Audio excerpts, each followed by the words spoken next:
வாசத்துல எப்போ வந்த? அப்படியா? சரி சரி, நான் வந்தேன். வந்துட்டு போயிட்டு போயிட்டு உட்காந்தேன். வந்து ஒரு செல்லுல ஒரு மெசேஜ் ஒன்று பார்த்து உட்காந்தேன். வாட்ஸ்அப்ல அது வந்துச்சு, ஃபேஸ்புக்ல என்னத்த வந்துச்சு பார்த்தா ஒரு ஆச்சரியமா கூப்பிட்டு நானே உன்னை கேட்கணும்னு நினைச்சிட்டா. எனக்கு உண்மையிலே தெரியல.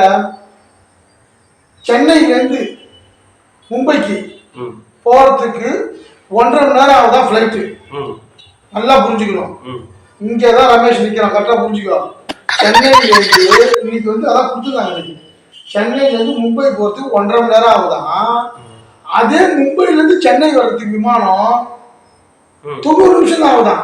அது எப்படி அந்த அளவுக்கு இருக்கும்? போறப்போ 1.5 மணி நேரம் ஆகுது, வரும்போது 90 நிமிஷம் ஆகுது. ஒரு சமயம் ஹில்ஸா இருக்குமோ, சென்னையில இருந்து ஹில்ஸா இருக்குமோ, ஏன் கொஞ்சம் கஷ்டமா இருக்கும். என்ன கேட்கறதுக்கு தான் நீ வந்திருக்க அங்க இருந்து. என்கிட்ட கேட்கறதுக்குனே வா. இந்த மாதிரி கேள்வி எல்லாம் என்கிட்ட வந்து கேளு. 90 நிமிஷம் நான் என்ன, 1.5 மணி நேரம் நான் என்ன? என்ன பார்த்தா எப்படிதான் இருக்கும் உனக்கு?